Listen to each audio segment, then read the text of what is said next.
You didn't tell me I had this hair sticking up. In order to I think save your the curls are recording, part of your charm. especially when I have the unicorn curl that's sticking up in the middle of my head. Here's low, here's high. Don't adjust for Looks low the light. same. That was weird. It washes you out. Yeah. Okay. Even though it does look like it's nighttime behind you, how did you manage that? Well, my office doesn't it only has a window to the shaft. There's only one Oh, window right. back there. It's kind of sad. Well, Eh, my I other mean, your office was living room face. has a gorgeous bay window. Yeah. See that? Like cars are just going to keep driving by, which is, Yeah, that's fine. That's I think normal. it's fine too. Okay. Speaking of crazy sounds, this morning I woke up to a man like screaming, "Are you fucking kidding me? What the fuck is this? Who did this?" I was so curious what happened. I wonder if someone like fucked up his car or something. Where's that coming from? I don't know. It's not me at all. I didn't. I've It came from your end. Yes. Oh my God. Why is the Tonight Show featuring Jacob Elordi smelling the infamous Jacob Elordi bathwater candle with Jimmy Fallon playing in a tab? Only you can answer that question. I didn't click a thing. That's crazy. Okay, thanks. YouTube recommended. Let's get started. Good morning. Good morning. What time did you wake up? I always have to check in on other times that other people wake up to like To see compare if like you're how normal. fucking lazy I am. Well, this morning was kind of weird because I woke up to a man screaming outside my window. Was he screaming for you, like throwing rocks at your window? No, like someone like must have fucked up his shit in some way or fucked up his car because he was just screaming, "What the fuck? Who fucking did this?" Yeah. Ridiculous. I don't We're- know. we're Seems like a boundless. particular like New York is haunting you. Yeah, maybe it was all a dream. There was no What man. the fuck? Yeah, it was just like something That that man your hasn't brain. been on that corner in 30 years. It's a hallucination that comforts you. What the fuck? What the I feel shit? at He has a home. bagel falling out of his mouth. Yeah, some people are soothed by rain sounds or white noise or brown noise, but I'm soothed by angry man. Yeah, me too. I do need a hustle and bustle outside my apartment. I feel weird like when I go to like a cabin for a day or two, or like I stay at someone's house who lives in the suburbs. I'm like, gotta put a podcast on. Yeah. Can't go to sleep like this. Silence is painful. This is why we're contributing more podcasts. Yeah, hopefully you guys are falling asleep to this right now.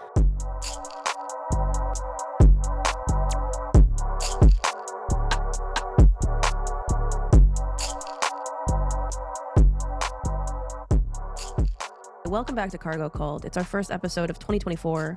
We wanted to be the last to bring you our 2024 ins and out list. This is probably going to come out end of January, like last day of January. We wanted to be the one that really stuck with you, you know, and so it was very intentional. Yeah, we totally meant to stop where we did. Well, let's say this. Our writers were on strike. I think we can come out and say that. The timing does kind of line up for us to be able to blame it on that. Our team of writers, including Louis C.K. Anyway, yeah. Usually in and out lists are like the ins are, you know, self-care oriented things like drinking tea or something like that, going to bed early. The EFF did a 2024 in and out list, and they did not explain what it was. Wait, I don't think the Electronic Frontier Foundation? Yeah. That's so funny. It's in the ether. I feel like every in and out list had fast fashion as an out. But so long as we have you know, an international market where international wage relations drive companies like Shein to be more affordable, we're gonna have fascist fashion. Yeah, Shein is Hitler, because it does not support Israel. Shein came out against Israel. No, that's hilarious. No, I think the Chinese are like, why aren't our Shein shipments getting to Israel? Right. They're like, they've turned against Yemen. Yeah, they're like, the girls need their tank tops in Israel. Yeah. Which brings me to one of my ins is criticizing Israel at every Jewish event. Nice. I went to a bar mitzvah. I went to the service for the bar mitzvah, and there were two bar mitzvah boys, and what the Haftorah, that's like the speech that they give, their analysis of their Torah portion. They both had some criticism of Israel and like condemnation of the war in Gaza. And then the rabbi, not Jewish. Like one of the 10 commandments is don't kill. Literally, you learn that in day one at Jewish school. These kids have some balls. I love like, that. Of course, you're like talking to people who have relatives in Israel and stuff, and it's like was the synagogue itself Zionist, or was the whole community? No, it was a reform. It was a reform synagogues, but it looked like there were pretty religious people there, but nobody like is gonna shout at a bar mitzvah mitzvah up. boy. Like, how Funny. dare you? How dare you? Someone stands up like, actually, it's really nuanced, the history. And yeah, maybe colonialism is bad in general, but what you fail to understand, bar mitzvah boy, is that Jews are an exception because of the Holocaust. Man, Germany really gave us a free ticket to do anything we pass. want. I mean, hopefully Zionism was already out for you. I think for anyone listening to this show, I should hope that was the case, that Zionism was already out for you, especially like blatant Zionism. But I think in 2024, that like soft, both sides Zionism needs to be out as well. Yeah, the Israeli discourse is just like getting more and more nonsensical, and like it just seems crazy. Like yeah, I mean, well, they're losing hearts and minds, obviously, because people can like look and see photos and videos of what's going on. And they don't really need hearts and minds because they have the support AIPAC of AIPAC and no, but American they don't, aircraft carriers. Like right. all the best militaries are on their side. They don't. I mean, they only need the hearts and minds of the boardroom at Lockheed Martin, but they do need a certain amount of Western Jewish support. They've always relied on that. Like Israel even like bought that mass online influence system to counter, what they're calling anti-Semitism, which is really anti-Zionism. It's like a machine that like creates content tailored to specific audiences, and they feel like they're losing on the digital battlefield because people online are not falling for Hasbara as much as they used to, because you can easily, again, see photos and videos of the truth. So, obviously Israel's kind of looking to a technological solution like it often does. I was like, I guess upset at myself after like going to the bar mitzvah. I was like, oh man, I just recorded that special. I should have said something about Israel in it. but I didn't really. December 2nd. So it was far into the war, but right. I don't know. I just like not even a war also, but yeah. Yeah. But now I kind of have a joke about it. But I mean, it is like that's tasteless. What we need. That's what we need more jokes about it. Or just like a joke about me being like a ceasefire Jew rather than a tunnel Jew. Right. Well, honestly, the ceasefire Jews have been killing it. Like not that they should be like, the biggest heroes of the story, but the Jewish response, at least from what I've seen, again, maybe I'm in like a weird leftist bubble, but has been kind of like overwhelmingly opposed to the Israeli government. They're going on Al Jazeera. They're giving interviews. Al Jazeera, hire me, please. Right. Well, they're not being invited on really anything else but Al Jazeera. It's like you're a ceasefire Jew or you're Alan Dershowitz, basically. Joining us now, Harvard Law professor Alan Dershowitz. Professor, you are mentioned in this document. You were mentioned repeatedly, and very specifically, it was the allegation against you was that Epstein forced then minor Jane Doe number 3 to have sexual relations with you, and that also you were an eyewitness to sexual abuse of other minors by Epstein. And I want to give you a chance now that it's come out in writing tonight to get your reaction. I was Epstein's lawyer. Of course I flew on his plane. We flew to meetings with the U.S. attorney, with the state attorney. As soon as Epstein was shown to be what he was, I ended my personal association with him completely, but I maintained a legal relationship with him. I represented some of the worst people in the world and continue to do so. That's my life. And of course I represented Epstein. Now, the one point I do want to make is that I understand all the feminist groups and the radicals who think this is the worst thing in the world, that anybody ever had any contact with Jeffrey Epstein. Where are all those radical feminists when it comes to the Hamas rapes of young Jewish girls, sexual abuse, beheadings? They are quiet. They are silent. The incredible hypocrisy of the Me Too movement. Me Too, except if you're a Jew. Or you're an Epstein lawyer Jew. I don't know. I have people in my family who are posting some Michael Rappaport shit where he's like, who's that? Michael Rappaport. Oh my God. He's a comedic actor and also a stand-up comedian. I actually opened for him so he's like a Brett Gelman type. Hey, how's it going, Gen Z and all you other fake woke liberals? Here's a little something for you. You don't read? No, no, no. You don't read? No, no, no. You don't read? No, no, no. So how you know history? How you know history? You fake woke Americans. Guess who actually lives on stolen land? You do. Guess who actually lives on stolen land? You do. You do. You do. Me Jew, you do. Me Jew, you do. You live on stolen land. So he's friends with all these kind of like neocons and Michael Rappaport. Yeah, Michael Rappaport. And he's kind of like a wigger Jew that, Good. like kind of shouts Oh. at, you got to watch his like Oh, front this facing. guy. We should pull up a video really quick. Michael. Wasn't he on he was on Prison Break? He was on a lot Or maybe of he just stuff. has one of those faces. Here, let's do Osama bin Laden, why don't you go to the firehouses of New York City and talk to the firemen whose lives will never be the same because they were down there at the rubble digging out their coworkers, their okay. I think Another this was the guy that was out outside my window this morning. Yeah, it was Michael Rappaport yelling. He's like, "Who the fuck would do this?" It's Who would crash into the towers? Yeah, he's still talking about 9/11, screaming about it. Who would watch a TikTok about Osama bin Laden in my America? I do have to mention that nearly every comedian, including me, I mean, I have a light joke about it, that like I'm a millennial and that's like the story I have to tell. Every comedian has a joke about 9/11, and it is like doing a joke about Columbine in Denver. It is like it's Right. hard. There are people in New York who Really? have been touched by it. Yeah, I but do are have they at your friends who are show? like, I not feel like necessarily. our age I and mean, younger love 9/11 jokes. Like, yeah, some I of the don't fun, know. I don't know. I see both Yeah. sides. I don't know. The other thing that does kind of annoy me is where like I do side with the like Israel freaks posting crazy shit, is where everybody's like, "Oh, it's a race issue. It's like black and white." And it's like, well, no, not really, because they're pretty much the same color, these people. Some of them, but I mean, it's not only a race issue. Yeah. That's definitely wrong, but there is a race component.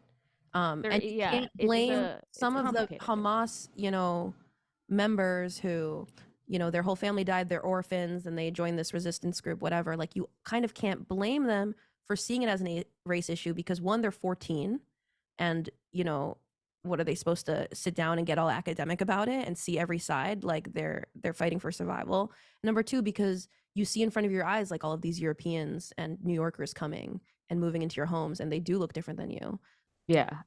Let's watch this go. Trying to rationalize it. I said a couple of weeks ago on this podcast that nobody would dare rip down posters of hostages. Nobody would dare rip down posters of people that were missing after 9/11, but I was wrong. They would do that now.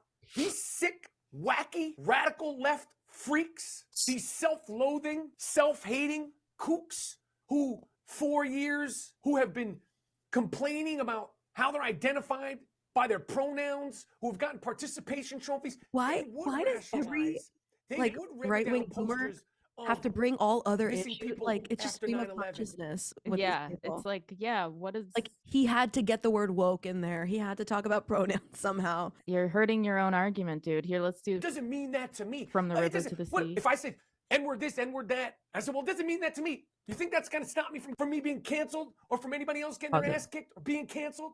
Hell no.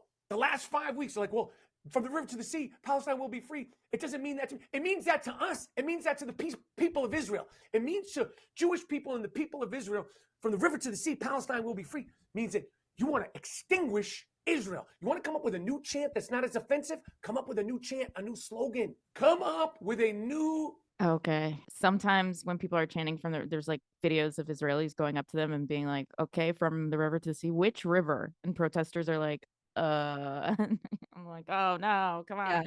Yeah. but again, like, it just shows how grasping at straws like the Zionist movement is. Like, this is the issue, this is your issue. Like, on the other side, the issue is, hey, you're killing too many children. And on their side, the issue is like, pick another slogan. This slogan doesn't work for me. Also, yeah, in New York, very New York-based news, there was like a Palestinian restaurant that had on their menu from the river to the sea. But for years, but because they're like, from the river to the sea could be the name of a diner, it's like so silly, and they're like, no, and there were protests against the restaurant, and they were like, we're gonna host a Shabbos dinner because this was not about that. And like, God. I mean, this is just like where the battlefield is for people, though. We need to. Yeah, people are focused on the wrong things. It's just like everybody's like, Israelis are trying to find the one word that bothers them. I do want to mention that Michael Rappaport is on Cameo, so for $200, you could could have make him him say, say. "From the river to the sea, Palestine will be free." Yeah. I did get a really great cameo. Oh, I told you already. Never mind. Tell me about that. No, tell me about the cameo. I don't remember. Oh, my friend got me, my friends got me a cameo from George Santos. Oh, for my yeah. birthday. Hey, Michelle, happy birthday. And I hope you live it up. And as far as my lip combo, it's called Mother Nature. I do not wear any lip tints. Love you. Bye. Yeah, that's what I think is in 2024. Cameos are heartfelt. They're expensive. Everything should be said in a cameo. You're getting Right. fired, get it from Trump. You're Right. laying off your staff, get it from Trump. You're Yes. coming out of the closet, get Yes. George Santos to explain it to your parents. Yes. You and want to if you have propose an to your issue with me, yeah. go buy a Trump cameo. Is he on Cameo? Probably. I don't think Maybe so. not. But yeah, I'd love to get a proposal from O.J. Simpson, a marriage proposal.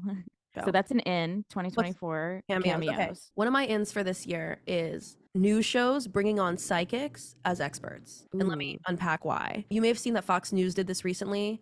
They did this early this month, like January 2024. They brought on like a fortune teller or a psychic or something. I love this. I think it's actually a step up. It's at least like kind of upfront about the fact that, hey, this is a total joke. It's fake. Yeah. It's a huge step up from, you know, so-called experts with blatant conflicts of interest. Yeah. Well, what did the fortune teller? The fortune teller like came on and talked about Let's the watch it. 2024. Oh, great, a clip. I gotta see this. It's I'm assuming it's a gal. insane. Yeah, of course it's a bitch. Paula Roberts is the English psychic who is on set to give us a reading right now. I would like, Paula, for you to give me a reading on President Trump. Just the one card. One card. One card. Let's do just one I card. love Paula. And she is wearing all of her necklaces for this Fox oh. News. Oh, what is that? I mean, I do recognize that I'm at Fox TV. I a sense of loss. A sense of loss. But it's very specific. No, let me move on. No. It's as if he may be thinking more about what he's lost and not still taking full advantage of what he still has. That's a great interpretation, Paula. It's true. I mean, I don't make it up. Let's see President Joe. Well, at least they're having fun. His year look like. Let's look at Joe Biden. Great. Lots and lots and lots and lots of money. Lots of money. From China.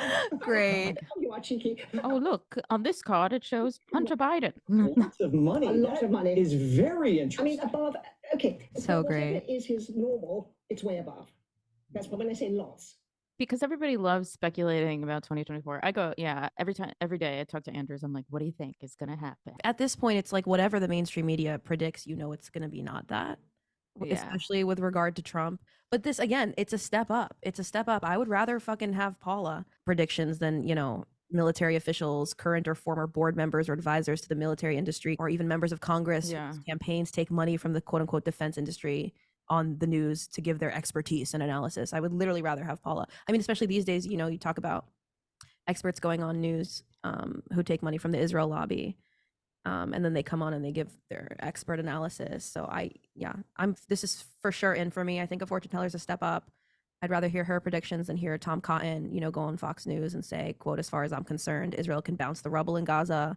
Or Liz who said, quote, Israel can take whatever action they need to defend themselves. Like, you know, and it's not just Republicans. I know there's some libtards that listen to this. This is Democratic Congressman Adam Smith of Washington State. He's the ranking member on the House Armed Services Committee. Congressman, great to see you. Appreciate you coming on. Hamas literally does not care about human rights or civilians or about protecting life. Israel at least cares. Island Senator Jack Reed joins me now. Senator Reed, thank you so much for being here with us. Now, many people in the U.S. are saying that we need to send some type of aid to Israel, whether that be ground troops or money. Obviously, we have sent a ton of money to Ukraine. On the Senate side, we're going to move very quickly, I think, to provide aid, not just to Israel, but also to Ukraine. And do that, and then hope that the House will coalesce at some point so that we can get it done. So I say bring on the psychics, you know? I think this is exactly the way that the American corporate news should die, with a lot of nonsense and absurdity. I loved her. She was just everything you would imagine a fortune teller to be, and just so shiny. Really. Yeah, she was, ooh. Ooh. Crazy. Well. A sense of loss. Great. I love it. Have her on every night. Kick Adam Smith and Jack Reed off the news and just have Paula on, for every segment. What else is in for you? Canceling Amazon Prime. I actually already canceled Amazon Prime a few years ago, but I've been kind of cheating because I have been using someone else's Prime account. But like whenever I saw something on Amazon that was like cheap, I'd be like, "Can I just use your Prime account?" And then obviously I would pay for it, like I would Venmo them. But Brilliant. But yeah, I think we should all collectively cancel Amazon Prime. I mean, not only for BDS reasons, but Amazon Prime specifically, I think is not great. You're basically paying for them to like keep you in a shopping cycle, and it just bothers me how like arrogant Bezos has been about the whole Prime business model. Because like obviously, we all know that it's designed to turn you into like a lifetime paying customer. But Bezos like literally goes like this to us, and he's like literally like, he treats us like suckers, which like we are, but like we need to like, I think we should cancel it. He has that quote. This sounds more like an out than an in. Yeah, but in is canceling it. You're right. Amazon Prime is out. You're like, let's do the positive stuff. Good news. Bezos has been fucking us in the ass for. You're right. This is more of an out. Bezos literally said, our goal with Amazon Prime is to make sure that if you're not a Prime customer, you're being irresponsible.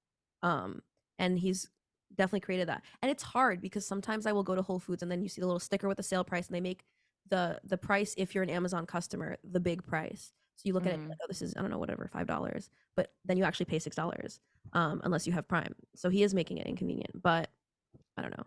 I think if you know what's crazy is like you only get the discounts at Whole Foods if you can like show the Prime code.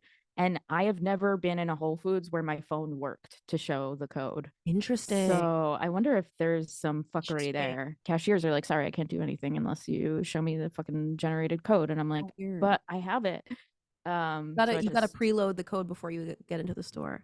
I mean, that's the thing is I was using my friend's code. Like I stayed logged into their thing on my app because that's a good friend. And then just be like, I mean, but also they're not losing anything is the thing, and actually I think there's a point system too, so maybe they're gaining. Yeah, I'm like definitely not losing anything.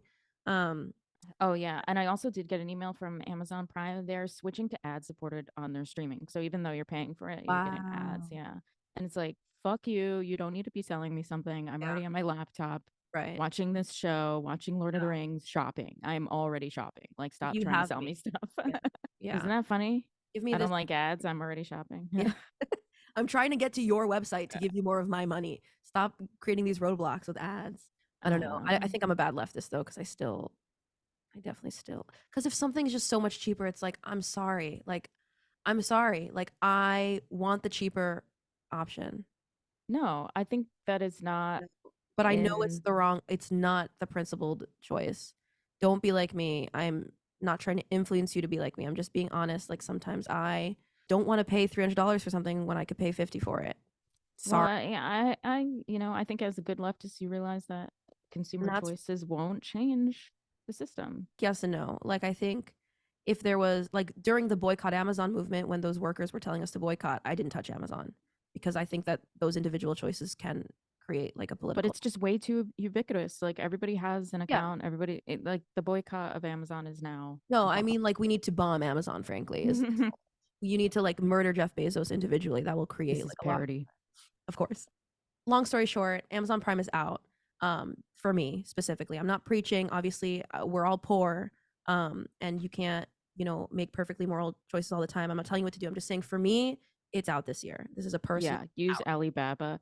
Also, if you feel like you need to keep Amazon Prime because of the free shipping, I think you can get free shipping if you just spend $25 or more per order. So maybe just give up the Prime subscription. Don't give Bezos your money for the subscription and just do fewer, larger orders, which it's a kind of a compromise because you're still using Amazon. But if you really, feel like you can't afford, shopping at an alternative, just don't buy 7 things a day for 50 cents. Just I think shopping more. Oh man, yeah. I just see so many packages in my building. It's just like so much waste. Oh, it's just like go to the fucking store. Like people getting toilet paper shipped to their house. Like go to the fucking store, dude. Yeah, like I know it's not consumer choice that's gonna ultimately change everything, but it's just so wasteful. I mean, I guess I do have a boyfriend who's going to the store for me, so like just go to the store, not me specifically. But no, I was definitely guilty of that, of like getting groceries delivered No, but I like going and searching for things, and like this is like such a cliche, but like it is so much more fun to shop a small business. It's so much more fun to like go to the market and like see different vendors and like pick things out and like find things instead of just Googling exactly what you want, clicking the first result on Amazon, going to the cheapest option. And that shit is Yeah. it's landfill. It's whatever. I'm not preaching, but your life will be better if you Women be shopping at small businesses. yeah. Use a small business like Target or Walmart. I'm kidding. Anyway, So Amazon out for me. Another this is like a small thing I'll just mention, is like because I hung out with my grandma towards the end of the year who has like Alzheimer's, and it's like really bumming me out. In for me this year is going to be like doing things with my non-dominant hand so I can try to prevent. I don't want to have Alzheimer's. is that a okay, That's what I'll they ask you say. later. I mean, who knows if it's true. That's what they say. What are your outs? Out. I hate saying X, formerly known as Twitter. So true. I think I hate it so much. stop. It's We all so know it was formerly known as Twitter. Okay. And also, yeah, it's just a stupid name. It seems like a porn site when you say X. And another out, I would say like that cage fight thing that never happened. Like we can't be swayed. We can't be influenced by these freaks who are trying to convince us that something fun is going to happen. Yeah, like if anything relates to one of these tech billionaires, like you should immediately divest your attention from it. Like what are you like if you're paying any sort of attention from it or getting entertainment from it, like what's wrong with you? Agreed. One of my outs is sleeping next to my phone. I recently learned, I mean, first of all, there's the radiation, obviously, but even if you don't want to believe in that, which because there's been a lot of wireless industry funded disinformation about how it's actually totally safe and don't worry about it. Even if you don't care about your health in that way, like phones disrupt your sleep in another way. Apparently there's like data showing that if technology is present in the room, you're actually using energy to not engage with it, and so that's bad for your sleep. And there's studies showing that you just don't get as good sleep when technology is in the room. So sleeping with your phone is out. That's something for me that I'm trying to change this year as well, because obviously where are you gonna put it? You're in a studio, so you're basically sleeping. That's what I'm saying. That's the thing. Is like it's like okay, they say okay, so don't sleep with your phone in your room. So I guess I have to throw my phone like out the window. Right? They say even when you're sleeping, you're deploying a degree of energy to not engage with things. So I guess I got to remove all technology. Go remove your refrigerator every night. Go knock on your neighbor's door and ask them to hold your microwave overnight. I guess if you live in a studio. I think the radiation gives me energy. One day I'll be. Do you want energy while you're sleeping? I think you want rest. Specifically, I don't know. I take pills to go to sleep. Good.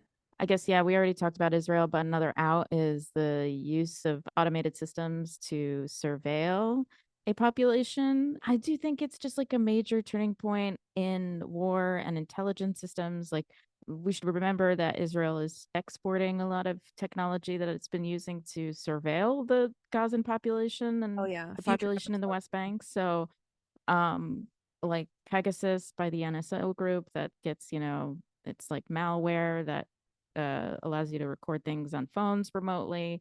Like Hamas was easily able to just like, all right, we're going to just set up in-person meetings, I guess. And then, but the other thing is they had balloons that were patrolling Gaza. Remember like the giant weather balloons? Oh my God, I want to show you a picture of this because it's like crazy. Balloon, Israel, Hamas. A balloon actually, one of the balloons actually in 2022 accidentally fell into Gaza, one of their spy balloons. And so Hamas kind of knew what they were up against. I'm not finding here. Share screen. That's the balloon. You see it? Oh yeah. These giant ass looking. You learn to share only the relevant window, please. This is like real boomer hours right now. Okay, sorry, I'm just lazy. Did I do it now? That's perfect. Yeah. So here is the balloon, the spy balloon. It's crazy. It looks like a drone that has a disease. And, I mean, it looks like a marine animal. Yeah. It looks like, yeah. And so it has Israel balloon. All kinds of cameras on it. The balloon crashed because of an operating officer's mistake and was blown by a strong wind into the Gaza Strip. The source from Hamas. Even the headline is then misleading because Hamas seizes Israeli balloon sounds like Hamas seized it, but actually it sounds like it fell into their territory. Yeah, it was more given to The them. balloon brought itself over. Even the balloon is like, fuck these Zionists. I'm not spying on you. Yeah, there were, but one of the first waves of the attack on October 7th, so Hamas sent drones to disable the cellular communication stations and surveillance cameras and the remote controlled machine guns. Boom, they were gone by the time they got to the fence. And then the fence, the $1 billion fence, was destroyed immediately. And it's just, I think we're going to see a major shift in intelligence gathering from technology to, we're going to go back to hot chicks seducing the enemy. There's a story before the 6-Day War in 1967. There's a movie Mariel Hemingway is in where she Israelis. She's a Mossad spy. Steal the Sky, it's called. Steal it. Check it out. It's a fun movie where a Mossad agent seduces an Iraqi pilot, and eventually he flies over his plane to Israel, and then they're able to study it and gives them a leg up in the Arab-Israeli wars. But so we're gonna have to go back to honeypots. I think it's gonna be more in person, Human more interactions. we're gonna have to have more human interaction, and that's exciting. Honeypots are back. For intelligence agencies. I don't know, like, do you feel like October 7th was like a failure of intelligence for Israel, similar to how some people think that 9/11 was a failure of intelligence for America? Yeah, I do think it was a failure of intelligence, but they also had warnings coming from some lower level officers that they just did not heed, and they had troops in the West Bank, but also I think that was part of Hamas's plan to have riots in the West Bank going so that the military would divert its attention. I think it's going to be interesting going forward because a lot of Israel's exports was this surveillance technology, and it proved to have, it's like not only is this a horrible meat grinder war, it's horrible, but it's an incredible embarrassment for this military. Yeah, I think they're also unfortunately going to step up their, quote unquote, like influence machine, because so many people are like not falling for the, Hamas hates Jews narrative anymore. And, if you hate Israel, you hate Jews. I feel like that's really lost its momentum. It already was, obviously, like BDS has been big for many years now, but I think it's more mainstream to criticize Israel in the US. And so I think unfortunately it means Israel's going to really ramp up its propaganda operation. I mean, you saw they're trying to stop the UN from investigating like the rape claims that they couldn't stop screaming about. Israel is forbidding doctors from speaking to the UN group that's doing the investigation. Oh, that's a great look. Yeah. Their Wonderful. Justice Ministry instructed the legal department of the Health Ministry to tell Israel's doctors and others involved in the care of October 7th victims and released hostages not to speak with the committee of inquiry. Anyway, okay, so what did you say was out? Was digital, relying on digital forms Remote of surveillance. Yeah. Remote Boots surveillance. on the ground surveillance intelligence for any intelligence agencies listening to the pod. Yeah. Naomi's giving advice to Mossad. I need to eat something. I'm getting dizzy. Hold on. Okay, let's pause. Pause.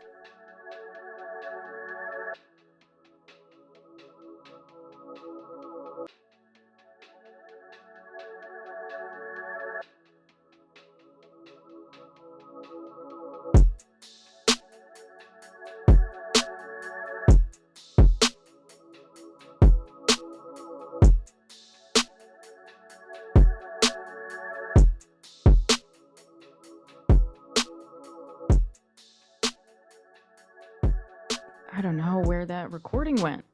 Yeah, I think Michael Hayden has it in his personal. They didn't like what we said about Israel. It's gone forever. We didn't even talk about Israel last time. We talked about George Carlin. What's their issue with that? How was your snack? What'd you have? Apple and almond butter. Very nice.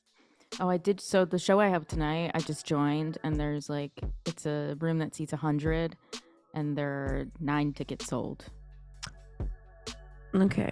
So I thought, oh, great, I'm joining another show, but I'm just... What? Have you done it before? Yeah, I've been on it before, but Is now... it usually like people buy at the door? I guess. Sounds like it's not something that's worth you going Stressing to. over. I mean, definitely Going to. definitely No, not I'm stressing hosting over. it. You're hosting it? Oh, Yeah. what a life. But yeah, it's like we booked all these comedians Yeah. who are not sharing it, you know? And it's like, why else did we book you? Is that in their contract? No, there's no contract. Oh. It's just like a courtesy thing. Do they get, how does it work? Like, do you just get paid per show flat rate? As a there's not going to be much payment for the show since no tickets were sold, you know? So the comedians performing are not getting paid? They will get paid a little bit, but not they that get much. paid a percentage of the tickets? Yeah. Okay, so they're going to want to share it, you'd think. Mm-hmm. Interesting. Okay, it's actually not interesting. So Yeah, it's not. You're right. It isn't interesting. I have another out. You have another out? Yeah. Let's hear it. It was in for a little bit to like be mad at people who would like say chai tea or something like that because it's TT. But I think that's out now. Like, especially if you're not consistent. Like, if you still say ramen noodles or shiitake mushrooms, then you can't be mad at someone saying chai tea. Like, if you're still saying Mississippi River, which we all are, shut up. You heard someone else say that they get mad when people say that. Now you pretend that this irks you. Like, oh, you know that chai means tea. Like, good for you. Like Persian and Farsi. Like, if you're not 100% consistent, then you shouldn't be pedantic. I You better be annoying in every area of your life. Like, you can't just pick like something that's like trendy to like be pedantic about. I think you're either that person or you're not. And some of you are just not that guy. Sorry. Anyway. Out. Being annoying. Yeah. Being annoying was honestly in for a while, but I think it's out now. Like, just let people live. I have another out, which is Tom's toothpaste. I'm currently using it because, I found this out after I purchased the toothpaste, but as soon as I run out of this tube, Tom's toothpaste is out for me this year because I just found out it was purchased by Colgate. And, I just don't love that. So I'm going to have to find a new toothpaste brand. Same with Burt's Bees. It was purchased by Clorox. That kind of pissed me off. That was a bummer. That's sad when toothpaste becomes consolidated. I think my favorite surprise like health brand that was like bought by a larger corporation was finding out that Bragg, like the apple cider vinegar company and the like coconut amino company, is now owned by like Katy Perry. I don't know if that's true. I saw like a post saying that. It might just be like she's part of some group of investors or something. But she's also in like a really heated real estate battle where like she bought a house from a guy and the guy's like, I want to die in this house, and or she's trying to expand her property. Anyways, I don't know all the details on it, but she wants to buy someone else out of his home that he wants to die in. Yeah. Very Israel of her, trying to kick someone else out of their lifelong house. By the way, build a tunnel. There are a lot of celebrities have honestly called for a ceasefire. I mean, obviously, we shouldn't be looking to celebrities for like moral cues or whatever, but it does normalize it more. I think that's important for especially young people who like look up to people and stuff like that. Like, you realize like, oh, that's not a taboo thing to do. Like, this person that I care about, whatever. Kid Cudi called for a ceasefire. Macklemore. Oh, yeah, Macklemore. That's surprising. Yeah, if Macklemore is on the right side of history and you're not. Right.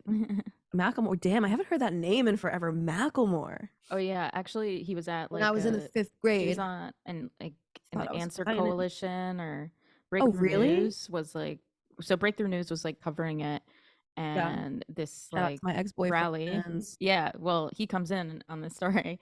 And they announced Macklemore as the next speaker, and Kay Pritzker on the hot mic was like, "Oh shit, what?" Oh, that's funny. And it was actually Macklemore? Yeah, that's amazing.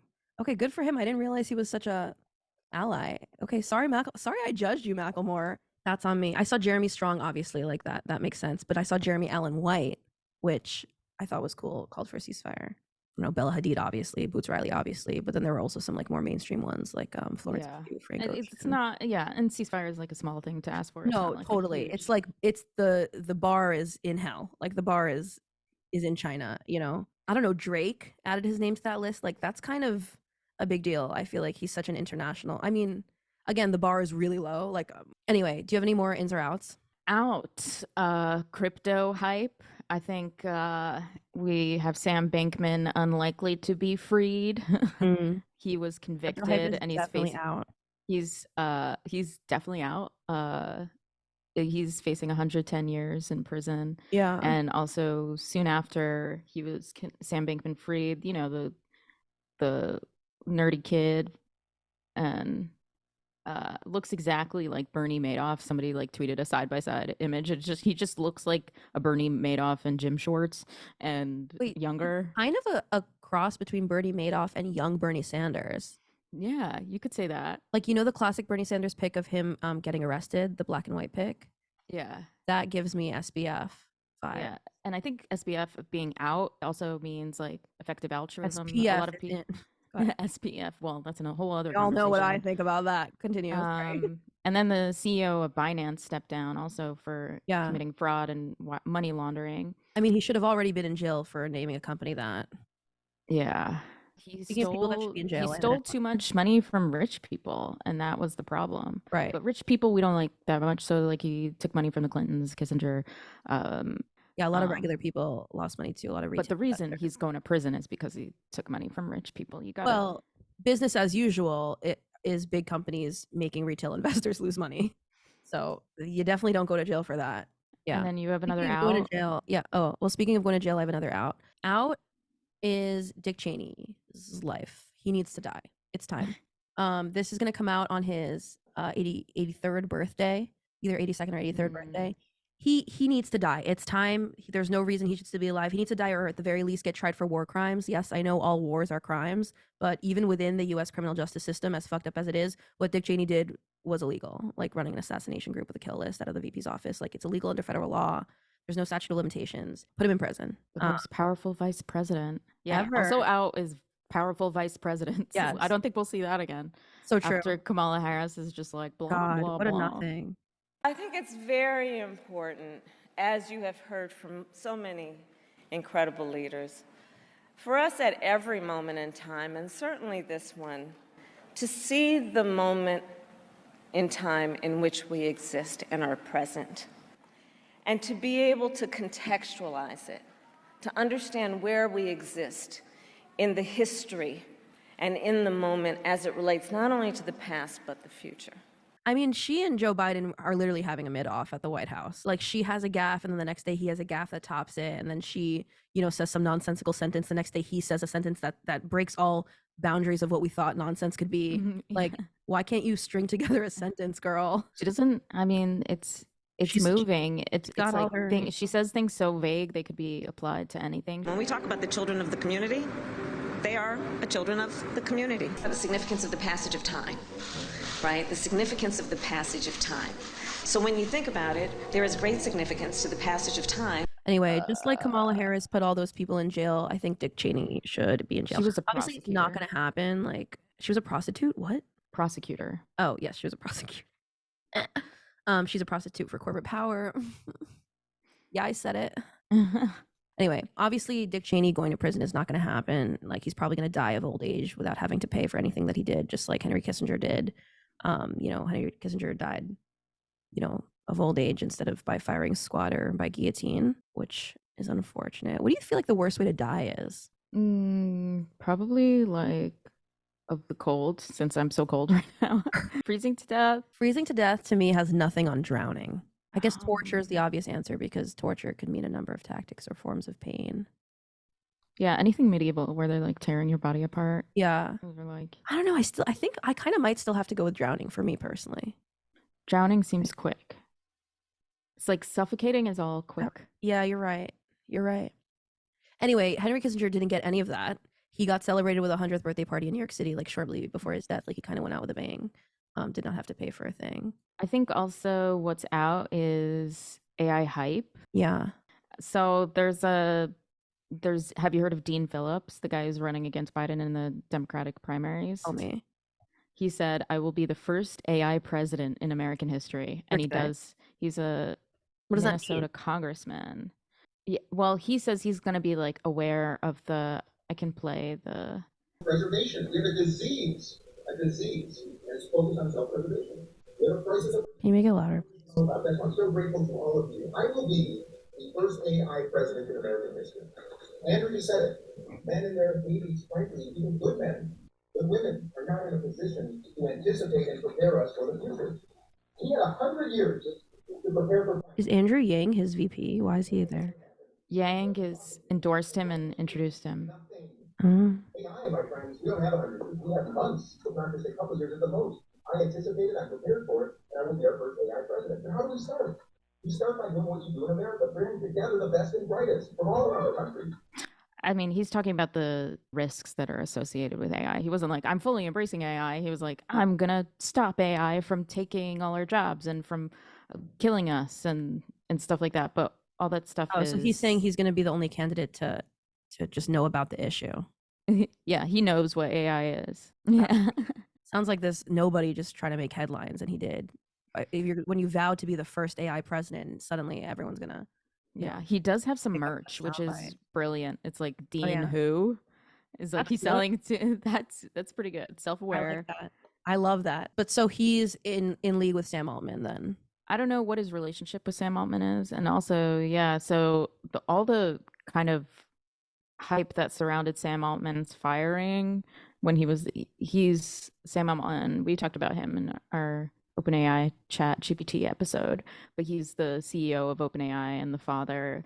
But this guy is like a financier, he's focused on investment and stuff. So yeah, you may have remembered in November, there was a story, or October, there's a story, he was fired as the CEO of OpenAI, which is interesting because OpenAI has this unusual structure of, they have a board of directors that's mostly comprised of scientists and academics, and who really believed in the mission of like, we're gonna bring this technology to people, we're gonna make computers like more accessible to people using this technology, and kind of democratize like coding and all this kind of stuff. That they really believed that.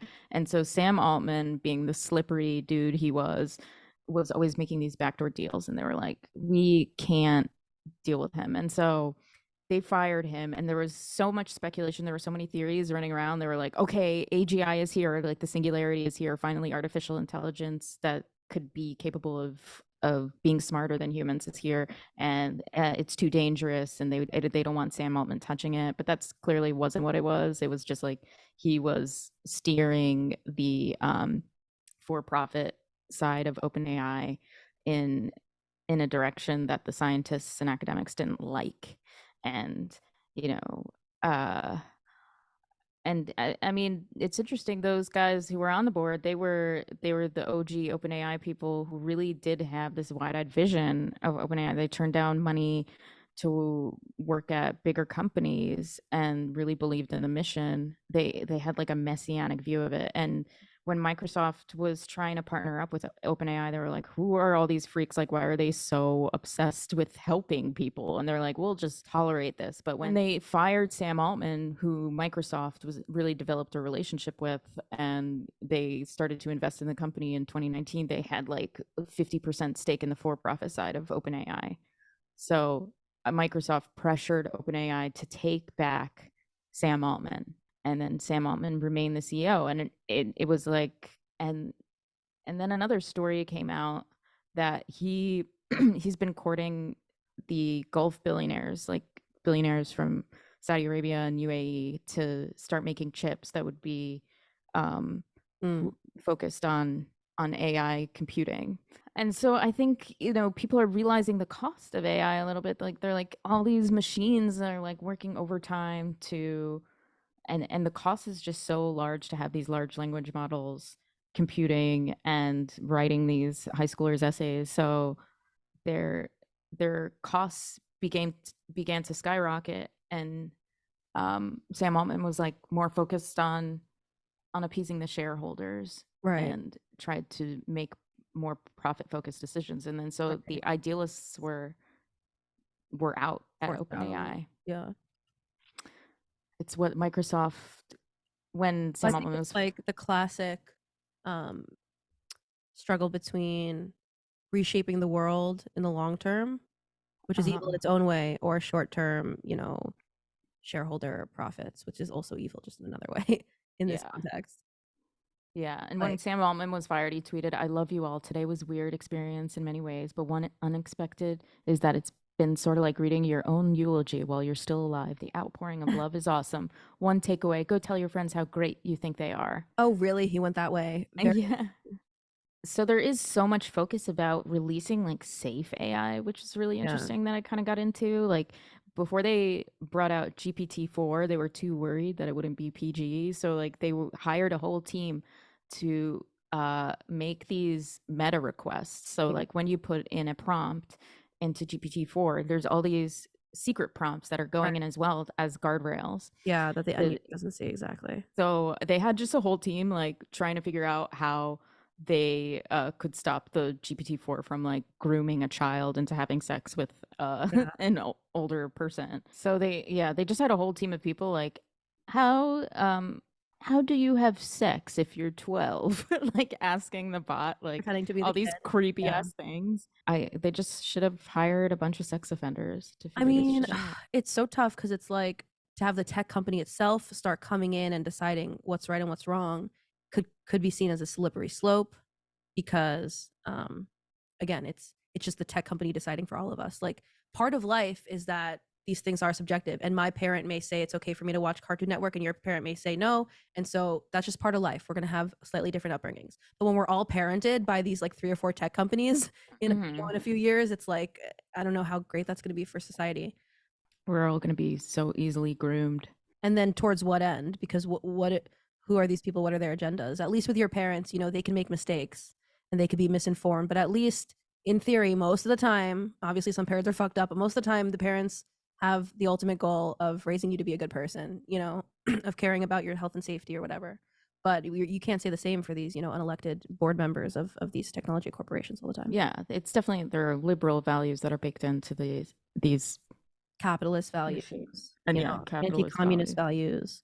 So we did ask it to write a description of our podcast, and it was alarmingly good at how it could explain a Marxist. Did we do that in view. the ChatGPT episode? You know what I've noticed is ChatGPT, it's been about a year of us using it now. It's gotten worse, very, very obviously to me. I don't pay for the fancy version, so I can't speak to that. And I'm sure when you pay, you get a better product.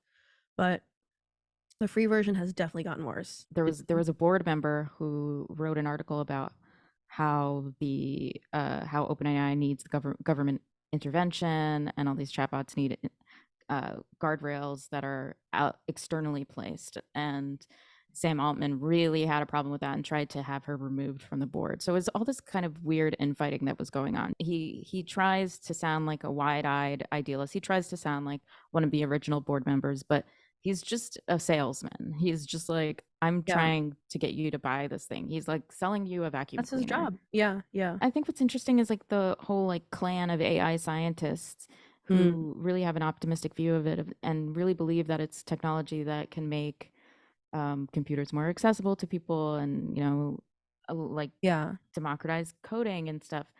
They were looked at as freaks by computer scientists before 2023. You know, they were a lot of people. And we need to go back to that.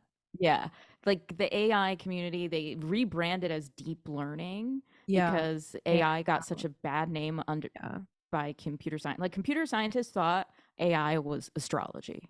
They were like, this is technology for girls. We don't know what it is. It's clear that it was a great marketing scheme to rebrand existing technology as something new and revolutionary that could be a silver bullet to society's problems and also a silver bullet to your profitability or whatever you as an organization want. You either want customers or donors, or you as an individual want fans, you want audiences. Like AI is going to get you there. Like AI is going to, you know, anyone successful is going to be using AI, and if you don't use AI, you're going to be left behind. Every business needs to get on board this train. Like one of our biggest hype cycles. At the same time, just because it is not that good at what it does and not that powerful doesn't mean that a lot of powerful people aren't going to continue to try to use it to shape the world. They shouldn't, but they will, because the voting public has no say on what they do.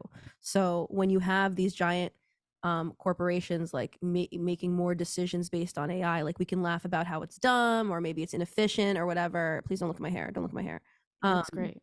Thank you. They're going to keep doing it. Like United Health uses AI model with 90% error rate to deny care. So brilliant. It's so great. We can laugh about how that is a high error rate, but it's also scary because the largest health insurance company in the United States is using this deeply flawed AI in quotes algorithm to decide whether to give health coverage to, elderly patients. Like, this affects people. Yeah, they're like, sorry, the machine says you can't get your cancer treatment. Yeah, on the side there's an ad that says Put AI IBM, put AI to work for customer service. It's like literally Incredible. advertising. You must be thinking, Every how can company- I apply this to my company? I mean, okay, so it's a failure in that it was flawed, but for United Healthcare, that's not a failure. They don't give a shit. Only thing that's a failure is if profits go down. So, I mean, they're being sued for this now, but I have a feeling that it's going to be a drop in the bucket for them, whatever the outcome of the lawsuit ends up being, because that's just kind of how these things go. Let's see. According to the lawsuit, United Health started using NH Predict in at least November 2019 and is still in use. Great. Good. The algorithm estimates how much post-acute care, like a patient on Medicare Advantage plan, will need after acute injury, illness, or event, like a fall or stroke. Post-acute care can include things like therapy and skilled care from home health agencies, skilled nursing homes, and inpatient rehab centers. It's unclear how NH Predict works exactly. Good journalism.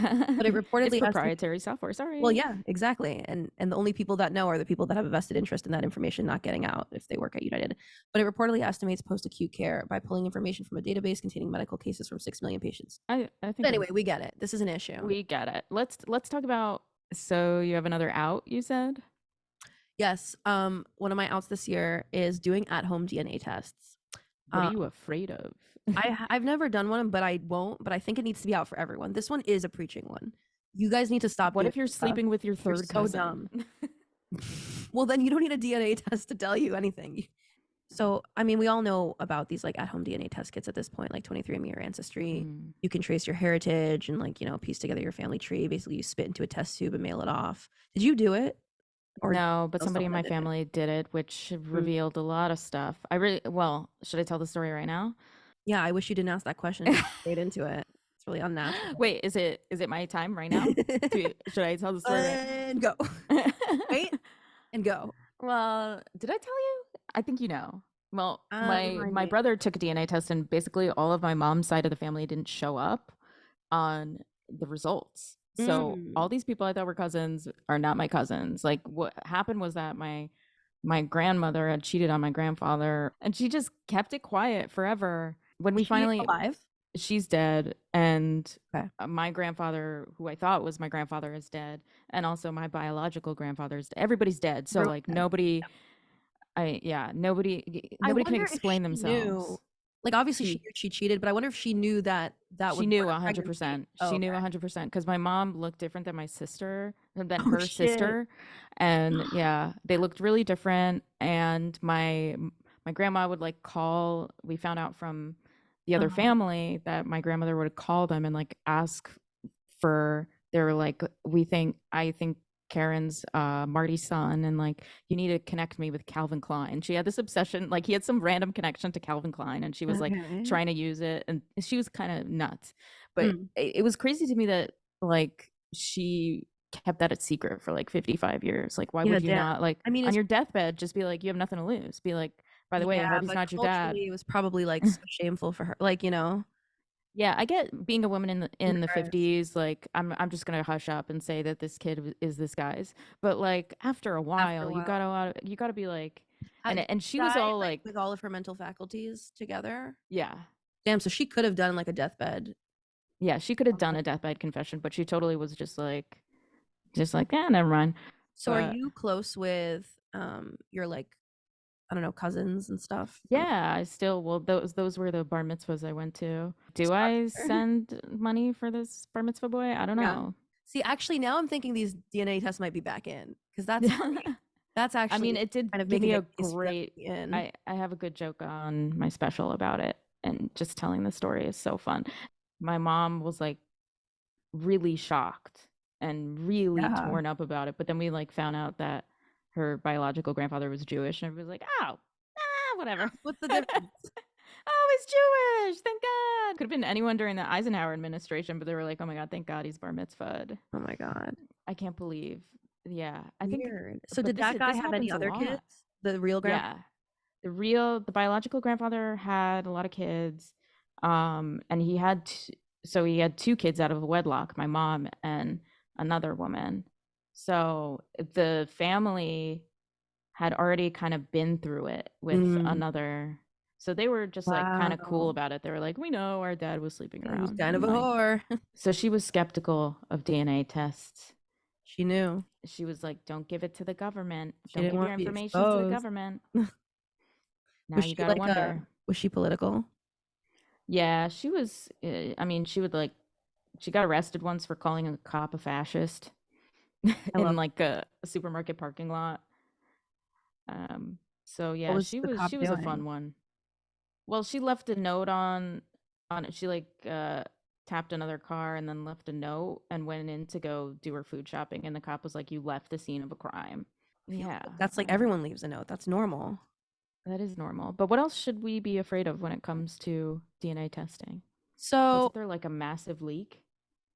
yeah, there was. So okay, so obviously like, doing a DNA test can be very appealing for people because it kind of goes to the core of like one of the main human desires, which is to like to know ourselves.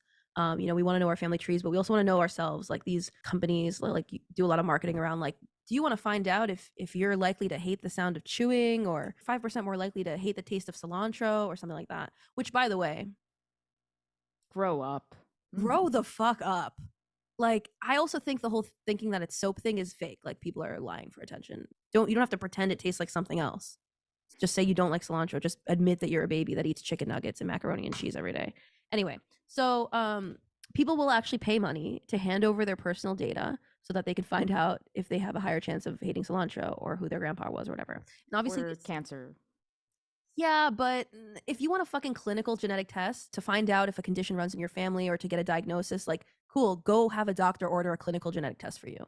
Like, then it'll be subject to strict HIPAA controls. Like, these 23andMe's and Ancestries of the world, like, they pretend like, this is for you. You'll get to know if you have a likelihood of getting this disease. Like, it's not for you, it's for them. You get some basic information about your genetic differences and your ancestry. And what does 23andMe get? They get a vast trove of genetic information that they now own and can sell and can do whatever they want with. Or somebody else can sell. There's the big pharma angle, which is like, 23andMe got funding not only from big tech and Google or whatever, but from GlaxoSmithKline, from Johnson & Johnson, like all these pharma companies that obviously have a vested interest in having genetic information about the population. GlaxoSmithKline, they put $300 million into the genetic startup, that's 23andMe. Now, what they get for that is a huge database.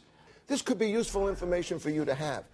But when you sign up for it, they can take your spit, Stuart, store it for up to 10 years with 23andMe and use it for research. There are problems with privacy here. Do you necessarily want your DNA public? Okay, is somebody in the government going to come after you? So I want to say to your excellent viewers that I want people to have a chance to say no, and they can. I would have thought I'm all for this. All in favor of real, genuine research, new drugs. Look, I'm all in on this. Glad GSK is making a deal to do it. I want to make sure there's a stop sign. That's all. All right. I want to make sure that somebody can opt out. Because the purpose of the test is to identify whether you have a disease. And same with organ donors. I'm all for it, 100%. But I want people to be able to say no, that's all. Okay, we do understand that one, Doc C. Don't you agree? I'm not. I've got a script to read, so I'm telling you. Okay. But thank you, Doctor. So that's concern number one. I mean, we could do a deeper dive into DNA another day, but like the big concern is that the genetic data is potentially being exploited by the drug industry for profit, and then beyond that by intelligence agencies. But even if you don't want to get conspiratorial, if you're like a libtard or whatever, like you should care about this from your own personal privacy perspective, because like as we've said on the show before, there's still no comprehensive like federal privacy law in the US. And so like HIPAA is great.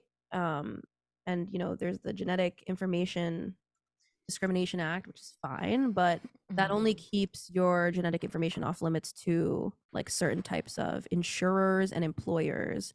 And 23andMe and Ancestry and all of them, like they're not registered as healthcare companies. They're not regulated like healthcare companies. They're just regular consumer goods firms. They're not healthcare providers. They don't have to follow HIPAA rules. So once you hand over the rights to your data, it can kind of be hard to control where it goes. Like you're literally signing away when you click the terms and conditions. You're signing away your legal rights to that DNA, and you're kind of signing away for your family too. Like you're your family member did for you, because you didn't take a test, you didn't click agree to terms and conditions, but they, like if a close family member does a test without your permission, then 23andMe now has a genetic profile on you as well.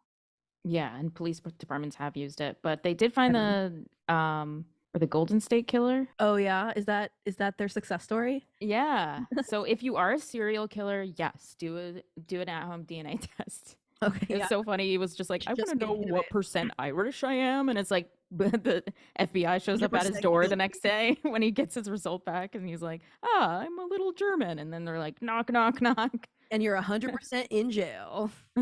Was that 23andMe or was it a different company? Because 23andMe said it was a DNA test of a close relative, actually. Okay, right. There we go. So the close relative thing is important because we recently had a hack of 23andMe, and what was initially 14,000 hacked accounts turned into 7 million profiles accessed because it's all of those people's close family members as well. New revelations about the data breach at genetic testing firm 23andMe, which is now confirmed profiles of nearly 7 million customers were hacked.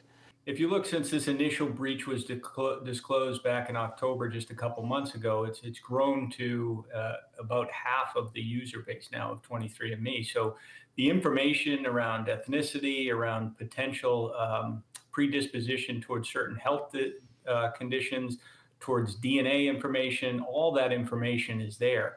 And so the risk is really the kind of keys to the kingdom relative to genetic, personally identifiable information. And it's got a lot of users behind it, and it's a publicly traded company. And so that makes it a company that really falls into this, ironically, unregulated space relative to cybersecurity.